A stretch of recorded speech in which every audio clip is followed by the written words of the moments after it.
Hi friends, welcome to food. ನಾನಿವತ್ತು ನಿಮಗೆ ತುಂಬಾ ಟೇಸ್ಟ್ ಆಗಿರೋ ಮತ್ತು ತುಂಬಾ ಈಸಿಯಾಗಿ ಮನೆಯಲ್ಲೇ ಹೋಮ್ ಮೇಡ್ ಬರ್ಫಿ, ಕೊಕೊನೆಟ್ ಬರ್ಫಿನ ಹೇಗೆ ರೆಡಿ ಮಾಡ್ಕೊಳ್ಳೋದು ಅಂತ ಹೇಳ್ಬಿಟ್ಟು ಬನ್ನಿ ಹೇಳ್ಕೊಡ್ತಾ ಇದ್ದೀನಿ. 1 ಕಪ್ಪಷ್ಟು ಗ್ರೇಟೆಡ್ ಕೊಕೊನೆಟ್ನ ತೊಗೊಳ್ತಾ ಇದ್ದೀನಿ, ತುರಿದಿಟ್ಟಿರೋದು. ಬೇಕಿದ್ರೆ ನೀವು ಸ್ವಲ್ಪ ಸಣ್ಣ ಮಿಕ್ಸಿ ಜಾರಲ್ಲಿ ಜಸ್ಟ್ ಕ್ರಷ್ ಮಾಡ್ಕೋಬೋದು. ನಾನು ತುರಿದಿರೋದನ್ನೇ ತೊಗೊಂಡಿದ್ದೀನಿ, ನುಣ್ಣಗೆ ತುರ್ಕೊಂಡಿದ್ದೀನಿ. ಅದು ಬ್ಲ್ಯಾಕ್ ಎಲ್ಲ ಬರೋ ಥರ ಬರದೇ ಇರೋ ಥರ ತುರ್ಕೊಂಡಿರೋದು. ಅದಾದಮೇಲೆ ಒಂದು ಪ್ಯಾನಿಗೆ ನಾನು 1 ಟೇಬಲ್ ಸ್ಪೂನಷ್ಟು ಗೀನ ಆ್ಯಡ್ ಮಾಡ್ತಾಯಿದ್ದೀನಿ. ಅದಕ್ಕೆ 1 ಕಪ್ಪಷ್ಟು ನಾನು ಕೊಕೊನೆಟ್ನ ತುರಿದಿರೋದನ್ನ ಆ್ಯಡ್ ಮಾಡಿ ಚೆನ್ನಾಗಿ ಈ ಥರ ಮಿಕ್ಸ್ ಮಾಡಿಕೊಡ್ತಾ ಇದ್ದೀನಿ. ಚೆನ್ನಾಗಿ ಮಿಕ್ಸ್ ಮಾಡ್ತಾನೇ ಇರಬೇಕು. ನಾವು ಅದನ್ನು ಲೋ ಫ್ಲೇಮಲ್ಲಿ ಇಟ್ಟು ಮಿಕ್ಸ್ ಮಾಡಬೇಕು. ಕೈ ಬಿಟ್ಟುಬಿಟ್ರೆ ಬೇಗ ತಳ ಹಿಡಿದೋಗುತ್ತೆ. ಸೊ ಅಲ್ಲಲ್ಲಿ ಕಪ್ಪಾಗಿ ಅಷ್ಟು ಚೆನ್ನಾಗಿ ಕಾಣೋದು ಇಲ್ಲ, ಟೇಸ್ಟು ಕಮ್ಮಿ ಆಗುತ್ತೆ.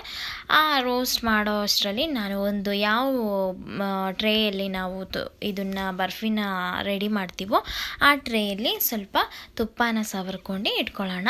ಅದೇ ನಮ್ಮ ಹತ್ರ ಟ್ರೇ ಏನೂ ಇಲ್ಲ ಅಂದರೆ ಸಿಂಪಲ್ಲಾಗಿ ನಾವು ಮನೆಯಲ್ಲಿರೋ ಸಾದಾ ಪ್ಲೇಟ್ ಇರುತ್ತಲ್ಲ, ಸೈಡಲ್ಲಿ ಎಡ್ಜಸ್ ಇರೋ ಪ್ಲೇಟ್, ಆ ಪ್ಲೇಟಲ್ಲೇ ತುಪ್ಪ ಸರ್ಕೊಂಡು ಇಟ್ಕೊಳ್ಳೋಣ.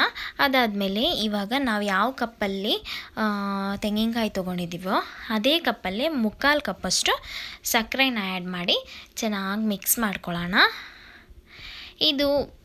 ಇದ್ರ ಕನ್ಸಿಸ್ಟೆನ್ಸಿ ಏನು ಗೊತ್ತಾ, ಈ ಸಕ್ಕರೆ ಎಲ್ಲ ಕರಗಿಬಿಟ್ಟು ಏನು ತೆಂಗಿನಕಾಯಿ ಜೊತೆ ಪರ್ಫೆಕ್ಟಾಗಿ ಮಿಂಗಲ್ ಆಗಿರುತ್ತೆ. ತುಂಬಾ ಕಾಣೋಕ್ಕೆ ಚೆನ್ನಾಗಿ ಗೊತ್ತಾಗ್ಬಿಡುತ್ತೆ. ಸಕ್ಕರೆ ಎಲ್ಲ ಕರಗೋಗಾದ್ಮೇಲೆ ನಾವಿದಕ್ಕೆ ಇದನ್ನು ಈ ಥರ ಒಂದು ಟ್ರೇ ರೆಡಿ ಮಾಡಿಟ್ಟಿದ್ವಲ್ಲ, ಆ ಟ್ರೇಗೆ ಇದನ್ನು ಹಾಕ್ಕೊಡೋಣ. ನಾವು ಸಕ್ಕರೆ ಹಾಕೋಕ್ಕಿಂತ ಮುಂಚೆನೇ ನಾವು ಇದು ಹಾಕ್ಕೊಟ್ಟಿದ್ವಿ, ಏನು ಅಂದರೆ ಏಲಕ್ಕಿನ ಹಾಕ್ಕೊಟ್ಟಿದ್ವಿ.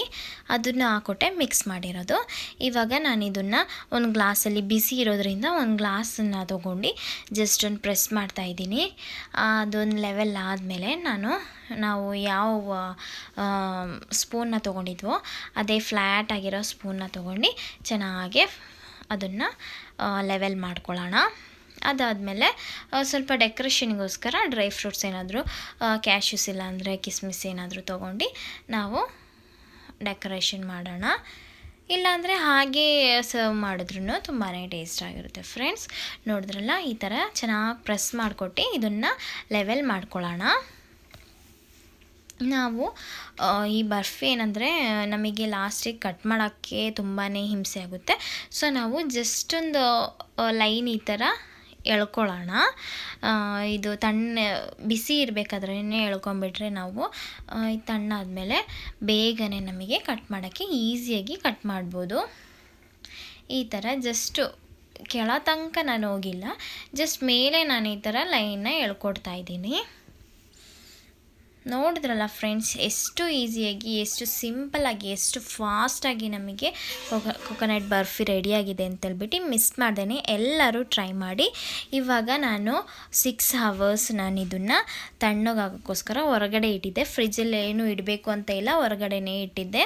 ನೋಡಿದ್ರಲ್ಲ ಫ್ರೆಂಡ್ಸ್, ಎಷ್ಟು ಪರ್ಫೆಕ್ಟಾಗಿ ರೆಡಿಯಾಗಿದೆ ಅಂತೇಳ್ಬಿಟ್ಟು. ಈಗ ಒಂದು ಚಾಕು ಸಹಾಯದಿಂದ ಈ ಥರ ಒಂದು ಸೈಡ್ಸ್ ಎಲ್ಲ ಕಟ್ ಮಾಡಿಕೊಟ್ಟು ಈ ಥರ ನಾವು ಅದನ್ನು ತಗೊಳ್ಳೋಣ. ಸೈಡ್ ಒಂದ್ಸಲಿ ಜಸ್ಟ್ ಕಟ್ ಮಾಡ್ಕೋಬೇಕು, ಆದ್ರೆ ನಮಗೆ ಸಿಗೋದದು.